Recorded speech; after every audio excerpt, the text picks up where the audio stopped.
Hi everyone, and thanks for joining us for another Stag Talk. We hope you enjoyed our last Stag Talk on gift ideas for December.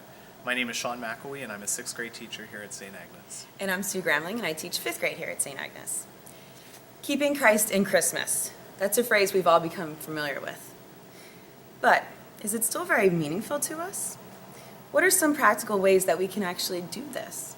And to help us keep Christ in Christmas, Sue and I have come up with a short list of some practical ways that we can all go about that goal of keeping Christ in Christmas. Exactly. And the first one, be Christ during Christmas. One of the ways that people go about trying to keep Christ in Christmas is making sure they say Merry Christmas instead of Happy Holidays. And this has sort of been a choice that's been popular for many years. When somebody wishes you a happy holiday, I think there's a number of ways that you could respond. You could say thank you and leave it at that. You could wish them a happy holiday in return. You could sort of get brave and say thank you, Merry Christmas.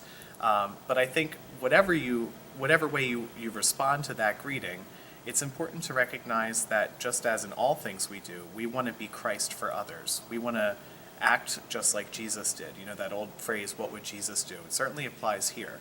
So when somebody wishes you a happy holiday, I think it's a good thing to keep in mind, what would Jesus do in this situation? What would Jesus say? How do I be Christ for someone else? And likely in every situation, it's going to be different. Another way that we can go about keeping Christ in Christmas is taking time to recognize the sacred things that we find in the secular celebrations of Christmas. For instance, Starbucks has been selling an Advent calendar for years. It's not religious, it's not ideal, but I think that recognizing the fact that they even call it an Advent calendar is something worth celebrating.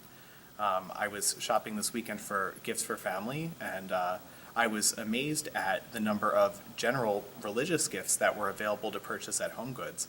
Aside from all the typical nativity scenes, which were out and are very good, and of course we want to endorse, but I couldn't believe just how many general religious gifts there were, and I think that again is something worth celebrating. Frosty and Rudolph have been around for years. I think we can let winter be winter and really recognize the Christian identity of Christmas in the things that are being celebrated in the secular world. We can also start a family tradition and make sure we keep it going.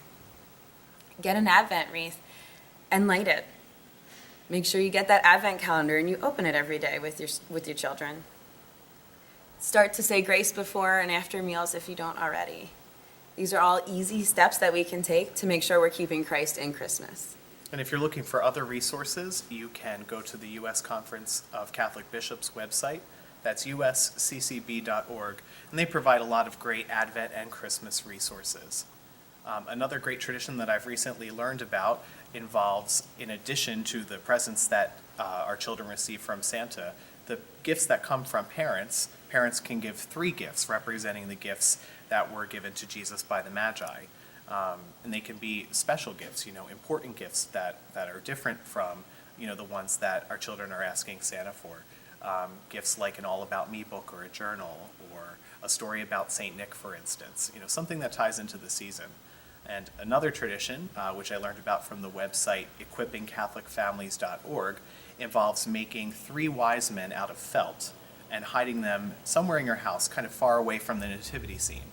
And like the elf on the shelf tradition, throughout the Christmas season, throughout Advent even, the wise men travel bit by bit, getting closer and closer to the nativity scene until they finally reach it on Epiphany Sunday.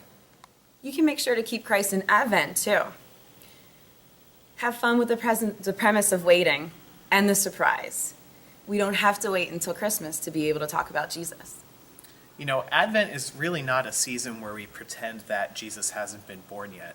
There are some great traditions like not putting the baby Jesus' statue in the manger or not putting the manger in the nativity scene until Christmas Day. And those traditions are important. They're there for a reason. But for older children, something that's really important to instill too is the notion that Advent is not just a wait for Jesus to be born or to recognize that spiritually. It's a wait for Jesus to return at the end of time, at the fulfillment of time. And that's a really mature faith idea that we can begin instilling in our children at a fairly young age. Waiting for Jesus at the end of time is something that we're all supposed to look forward to. When we say, I believe in the resurrection of the dead at the Creed at Sunday, that's exactly what we're talking about. So in addition to preparing spiritually for the birth of Christ, we also await his return at the end of time. We hope you enjoyed this Stag Talk. We also hope you picked up some practical ways to keep Christ in Christmas. Thanks for watching. Merry Christmas. Merry Christmas.